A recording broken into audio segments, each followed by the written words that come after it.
Hey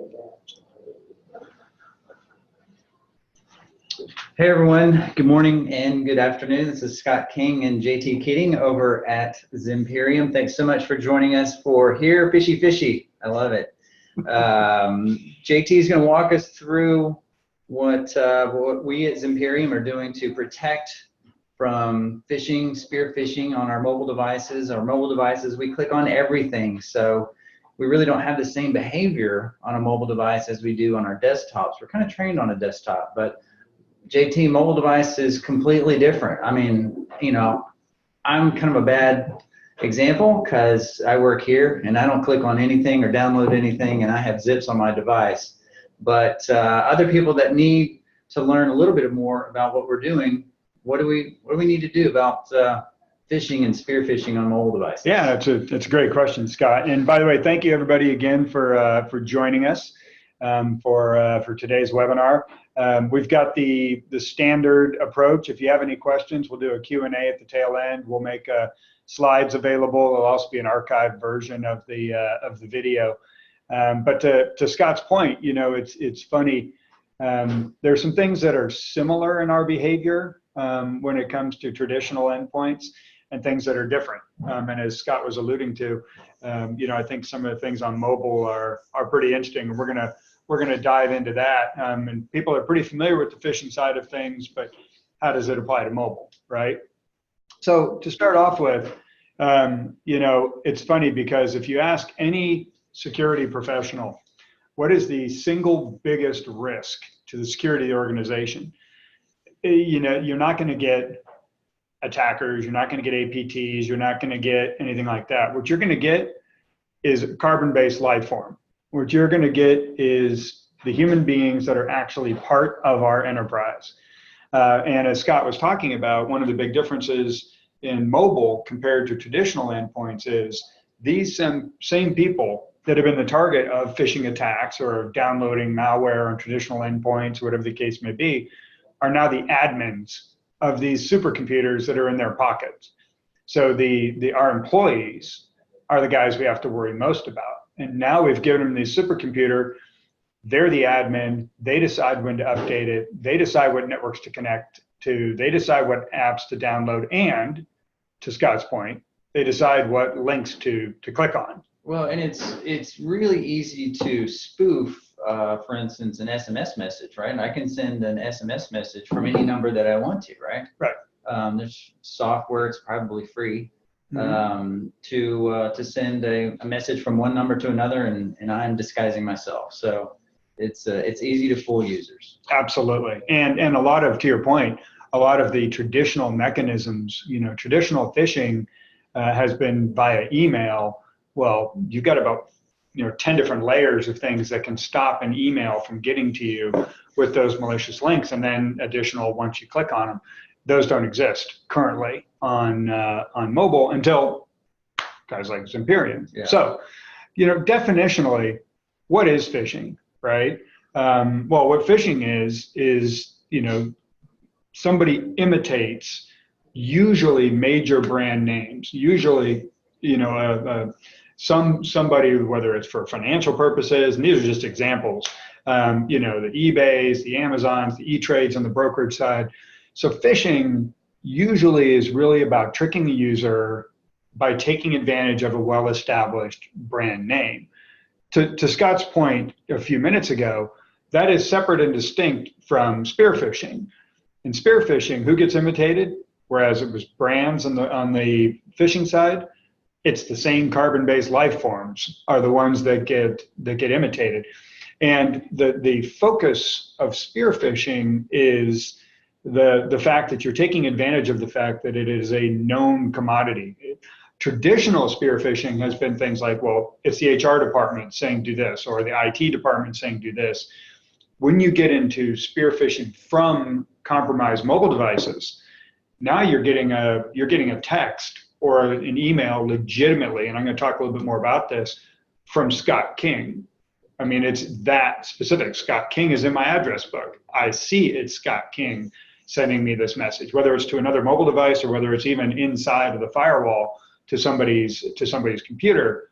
I know it's coming from Scott King. That's that's really dangerous. Yeah, a friend of mine who is a chief financial officer at another software company got a text from his CEO asking him to transfer money, over a SMS. And he thought it seemed out of the ordinary. So he called him. He's like, hey, did you send me this text to transfer this money to this supplier? He's like, I did nothing like that. So, with a little bit of training and a little bit of awareness, it helps. But, having a tool to do that to help us is helpful as well. Yeah, exactly. So what are the goals of either phishing or spear phishing? If you really roll those up, there's two goals. One is to steal credentials straight out. So I'm going to take you to a website. I'm going to, whatever the case may be, ask you to put in your user ID and password, and boom, it's gone, right? The second thing, though, is to weaponize a device.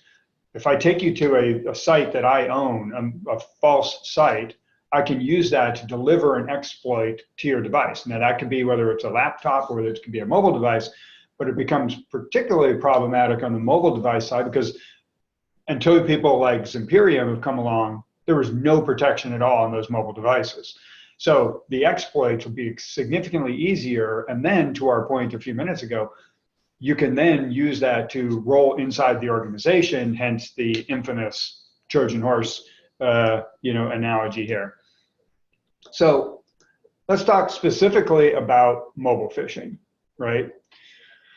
One of the things to think about right now is, okay, who do you think is going to get to any phishing site, whether it's mobile or otherwise? Who do you think is going to get to any phishing site first? Like who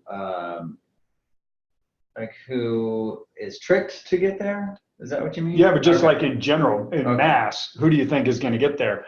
And this is from IDC. I don't know, I lost the source on here, but it is from IDC. And I have to give credit to our boys. The simple fact is mobile is taking over the world. This is one of many charts that we talked about. This one is about global shipments, meaning there's way more tablets and smartphones being shipped. The other one we use a lot of, or another one we use a lot of, is the amount of time that somebody spends online. The simple fact is there are way more mobile users clicking on these things than there are traditional. So phishing, as big of a problem as phishing has been in the past, it's an even bigger problem on mobile because of just sheer numbers. And as we've talked about, there's that mindset that Scott mentioned. My mobile device, even if the company bought it, it's my mobile device. A lot of people don't feel that same way about their laptop. If it's my mobile device, I can go wherever I want to go. I can click on whatever I want to click, right? You just kind of lose that mindset because you're in that personal part of your brain a lot of times, not just your professional side. If you have a professional side. Yeah, exactly. Okay. Which, we may or may not have one, right? So on mobile, there's four primary threats, four primary attack vectors. The first one is malicious apps. And one of the realities of mobile that's different than traditional endpoints is all of the apps are containerized, which is just a big fancy way for saying the apps can't play with other apps. On traditional endpoints, if you got a malicious app on there, it could go actually physically interact with other apps and cause problems, which is part of the way it was able to spread, part of the way it would be insidious and stay on device. And mobile, apps are untargeted. Malicious apps are something that is designed for fraud. I'm going to talk about one of them here in a little bit, a solution called BankBot. The reason I'm going to talk about it is because similar to phishing, it's all about stealing credentials. It's just a different way of doing it. But they're untargeted and almost always talking about fraud. We have 50 million endpoints around the world, and when we see malicious apps, it's almost always fraud. The next attack vector. My thing just died on me here, so I'm just going to open it back up again. My PowerPoint has been giving me problems. I'm going to try this one more time, and if not, I'll have Scott run this, but that's okay. Well, in the meantime, I'm sure Mark, Simon, or Steven, or Todd have a question. So if you guys have a question about phishing, type it in the chat window, or actually chat is disabled. Type it in the Q&A window, and we'll answer your question when we get PowerPoint back online. That's perfect. So am I back online? You are back online. There we go. Love it. So the second one is also untargeted, which are phishing sites, right? And in their case, it's fraud, and we're going to talk a little bit more about the exploit delivery piece from a weaponization standpoint. When it comes to targeted attacks against an enterprise, this is a fundamental principle and belief at Zimperium, and we know this from data. The number one way to a targeted attack, if I'm going after XYZ Bank, I'm not going to drop an app in the App Store or create a phishing site and hope I lure somebody from XYZ Bank. What I'm going to do is I'm going to sit in a coffee shop across from XYZ Bank, put up a rogue access point or some other man in the middle of the tech, and then basically scan until I find somebody from XYZ Bank. And when I do, then I'm going to deliver an exploit. I mentioned that apps are containerized. One of the primary rules of security is always persistence. I need to remain persistent. If I'm going to take the time to compromise a machine, I want to be persistent. The only way I can do that is by actually compromising the device in mobile. And that is an elevation of privilege, root access, something along those lines. So those are the kind of four primary vectors. Mobile phishing operates just like all the normal traditional phishing. Here you've got your device, the person gets an SMS, gets I guess, SMS and texting makes it a little bit different, but it could even be an email, whatever. They go to the fake site, the credentials are snagged, or it's weaponized. So the flow in the model is the same, with the exception of, as Scott was talking about, there's some new vectors like SMS and things that messaging apps that might not be resident on traditional endpoints. And phishing, oh, there we go again. Do you just want to throw yours up? All right, let me launch here. And I'll stop sharing so you can take over. Sorry, folks. We're going to have to work with our little techie folks on why PowerPoint keeps killing everything. I'm going to share screen. Thank you. Looks good. I'm going to get to where you were.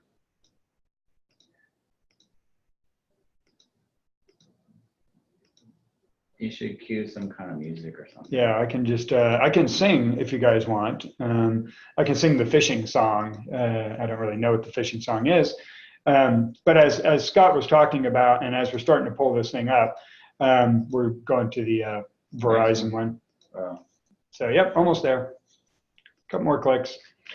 In review. Yeah, exactly. There we go. So, 50%, according to the Verizon breach report, 90% of the breaches started with a phishing attack. So clearly, phishing is a real deal, and now we've made it worse by putting it on these people's personal computers or personal mobile devices and enabled them to go pretty much any place. So how do we actually help with phishing? This is one of our little mobile menaces, and this guy happens to be the phishing mobile menace that is kind of talking about this.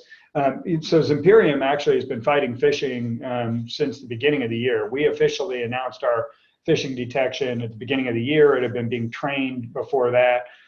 So we're actually one of the leaders in phishing detection on mobile. So we've been, like I said, doing this for a little while. There's been some other folks that have recently entered the market, and that's fantastic because we think we need more protection across the entire ecosystem. Zimperium has one core engine. It's a product called Z9, an engine called Z9. And I'll talk about how it gets rolled out and deployed and helps people. But Z9 is a machine learning based engine that is trained in the lab and trained in the cloud and then deployed down to actually be able to operate on device. I mentioned that network attacks are the primary attack vector for a targeted attack. That means you can't trust the network. So if you can't trust the network, you shouldn't be doing all your detection behind that network in the cloud. So we believe in using the cloud and all the infrastructure and resources to train against billions of data points that we have in our arsenal, but we believe in doing detection on device. And so Z9 provides detection of device, network, phishing, and malicious app attacks on device. You said something pretty interesting there, JT, about cloud-based detection, right? If we're talking about phishing on the endpoint, a cloud-based detection seems, it may have taken effect too late. It could. It Okay. depends. Yeah, it depends on how it's going about and depending on how it's architected.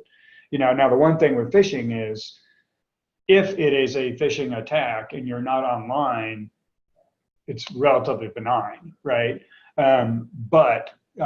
So you're, to a certain extent, when you talk about phishing, you're going to be online. Yeah. But some of the other ones, like the device compromise and stuff like that, that can be occurring whether you're online or not, right? Although I guess it could be interesting that if one bad guy is controlling the rogue access point and another bad guy has delivered a phishing, in that particular case, bad guy number one wins, because bad guy number one is the one who can decide where you're going to go. Right. So Z9 can be deployed out in one of two ways. As a product called ZIPS, and that stands for Z Intrusion Prevention System. It basically is next generation antivirus. If you are trying to protect your employee, the device, the data that's on the device, 100% of the time, you roll out ZIPS. If, however, you have mobile apps and you want to protect the app and its session, we have a software development kit that's called ZApp. It stands for Z In-App Protection. And you can actually roll it out using Z9, but instead of protecting the device, you're protecting the session. So for instance, we have a major bank that's using ZIPS to protect a few 100,000 of their employees, and ZApp to protect millions of their mobile banking customers. So you can roll it out one of two ways. And both of those come into our console, Z console. Because we're doing all of our detection on device, we have multiple advantages, one of which is we're completely cloud agnostic in terms of where you want to put the console. So all the other solutions are requiring you to go into AWS because they had to lock in the console with their detection, because they're doing cloud-based detection. For us, it doesn't matter. Behind Z console is a thing we have called Z3A, which stands for Advanced App Analysis, whereas Z9 will be detecting malicious apps for you on device. The apps that are in your ecosystem might be still dangerous from a privacy and risk standpoint, even if they're legitimate. They might have access to your contacts and access to the phone and access to your camera. So you might not want those to be in your organization. Behind Z console is we integrate in with all of the major EMMs. We're also the only one that can handle multiple EMMs in a single console. So if you're transitioning from one to the other, or if you inherited a couple, we can handle that. MobileIron has actually implemented our agent, ZApp, directly into their agent. So you can actually detect and remediate in the same agent with MobileIron. And then we put all the data and forensics down here. So that's the overall ecosystem. Now, if we come back over to what is the phishing side of things, right? Our product for phishing is called Site Insight, and it works pretty simply. It basically warns the users when they're accessing and hitting links from any of the communication type vehicles, and we talked about it. If there's a link in a text message, if it's a messaging app, social media, email, all the places where the phishing actually takes place, right? It's where do you fish? You fish where the fish are, right? And if you're asking somebody to do something, you're communicating out to them via one of these mechanisms. And what it does is, once it does that, it warns the user. That's the default. The admins can choose not to warn the user if they want, and I'll talk about forensics here in a second. One of the most important parts is it doesn't read or parse any of the messages themselves. So one of the huge things is Zimperium is the leader in privacy protection.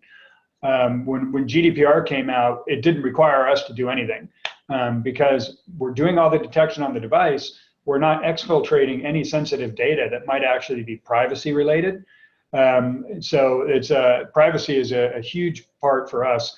And as we went into phishing, that's a major question. One of the biggest pushbacks that employees have had against any mobile management solution or mobile security solution is, this is my data. These are my apps. This is, and so anything that makes them feel like you're impinging upon their privacy gets severe kickback. So we needed to make very sure that that was a part of our component. And then obviously we put all the forensics of all of this comes directly back in. So this is just an example of one of the, site insight, noticing something. It pops up and says, hey, this thing is dangerous. You shouldn't be going there. So I mentioned earlier that there's two things that can occur on one of these phishing sites at the macro level. There's stealing your credentials and there's delivering exploits. So one of the main things we wanted to do was make sure that they have an option to stop going there even in the first place. Now, one of the advantages that Zimperium has is we've got full kill chain capability. So if somebody, let's say, said, oh, I don't care, I'm going to go anyway, and it delivered a malicious exploit that tried to elevate privileges, we would find it, detect it, and kill it then. But why even go there? I mean, if you can prevent somebody from going there in the first place, that's obviously the objective. And then based on that, we have the forensics, which flows directly back into that Z console that I mentioned could be on any cloud, and provides information back to the forensics team to be able to figure out what to do. So in this way, what we're able to do is, as somebody goes through that process I showed earlier of mobile phishing, stop them and warn them, and then log the fact that occurred. And I think an important part is the admins can start figuring out, are there certain users that are being the targets of these attacks, right? So I could track it back to, depending on how it's set up, I could track it back to Scott King, or let's say in a GDPR scenario, we would have an EMM identifier where you're a number to us, because again, we don't want any privacy information, has nothing to do with any of our detection, so we don't need any PII, right? But back in the console, they could dovetail it back and say, okay, this machine ID, or this, not machine, this EMM ID equals Scott King. I need to go talk to Scott to see why 4 or 5 times he's been the target of these phishing attacks. And what can we do potentially to help with that? So that's how we help with phishing. But before I wrapped up, I wanted to come back to extra credit. So that's the course 1, right? But then I mentioned earlier that if you always go back and say, what is the objective? Well, the objective is to steal somebody's credentials, or the objective is to weaponize a device, right? With that in mind, if you kind of put that at the highest level of phishing, there's a couple other things that we should consider in the overall phishing bucket. And I'm air quoting. Scott gets to see me air quoting, but nobody else does. They're great air quotes. Thank you. I appreciate that, right? So the first one is, there are actually credential stealing malicious apps that are basically a variation of phishing. The one that we're talking about here is one that we've actually done webinars on and white papers on, which is a threat called BankBot. And what BankBot does is somebody will download a utility from a third-party app store. Unbeknownst to them, when they go and say yes, yes, yes on all the things that it's asking for permissions, because that's what users do, it is able to actually, this is on Android, it is able to look across the device, see if any one of, I think it's around 400 banks around the world right now, if their mobile app is on that device. If it is, BankBot will go to a command and control, ask for the template of that bank, bring it back, and then BankBot will watch. And as soon as a user clicks on that mobile app, it puts the template right over the top. And people put in their user ID and password, boom. So basically, it is a phishing attack. It is a credential stealing phishing attack. It's not a phishing site like we've been thinking of, but I think the most important thing is always saying, what are we trying to protect? We're trying to protect against credential stealing. We're trying to protect against weaponization. So you need something to protect against these guys as well, right? So there's no way a user could spot this. No. Matter of fact, these guys have gotten very good to the point where it used to be you would do it and it would disappear and it would say, please enter your password again, and you'd think that I fat fingered it or whatever the case may be. Now what they're doing is they actually take what you've given them and log you in, depending on, of course, the authentication of the bank. They will log you in, and what they've done in that case is remain completely transparent, to your point, Scott, but also they just validated those credentials worked. So it's actually a nice little efficiency play on their part. But to your point, no, you can't. I was at on a panel for BlackBerry a little while back, and we were talking about how well can you train people to detect phishing sites and detect phishing attacks. You couldn't do that. You need to be able to respond to a machine attack with machine technology. So, and then the other extra credit is, I mentioned spear phishing at the very beginning. One of the things that we have to do is, we mentioned spear phishing from a compromised mobile device is one of the most dangerous things that can be occurring, because everybody trusts that mobile device. So if I've compromised your phone, right, and you can send me emails directly from your phone, you could send me WannaCry. You could say you could do pretty much anything can be now delivered, because I'm going to be trusting you. So when I mentioned the fact that we've got full kill chain, anything that would enable that elevation of privilege and that compromise that device such that it could be used to use their text, to use their email, to use their messenger apps, their Slack apps, whatever, we would prevent that from occurring. So whereas the focus of this was really on phishing sites, if you think about credentials and weaponization, these are two other things that are directly related to it that Zimperium helps prevent. So hopefully that has helped everybody, and hopefully if you guys have any questions at all, feel free to toss them in the Q&A section. Scott, any thoughts as we wait for questions to come in? Anything that has been missed? I think it is one. It's interesting based on what we hear from users and prospective users about the safety and the security of the devices themselves, right? People tend to think of the devices as pretty safe because they're thinking about apps. And you talked earlier about, apps are kind of a broad net for fraud, right? We've seen clicking bot applications, we've seen the bank bot, but spear phishing is very targeted for a larger attack, right? People tend to think of themselves as the target, but it's not necessarily themselves, right? As the end goal, right? They're a piece of a larger attack. So if I can compromise your device, you go into work, okay, you're in the network, now I can surveil the network, right? We've seen devices do scanning for open ports inside of the network, right? They're like, wait, a mobile device should not be doing that, right? It has no rights.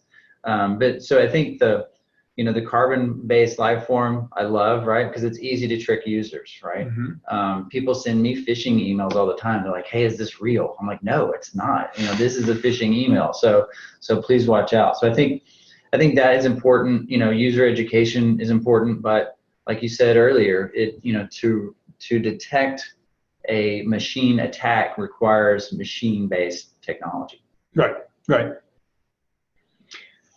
So we have a question. I can't read the question because I'm sharing. Oh, okay.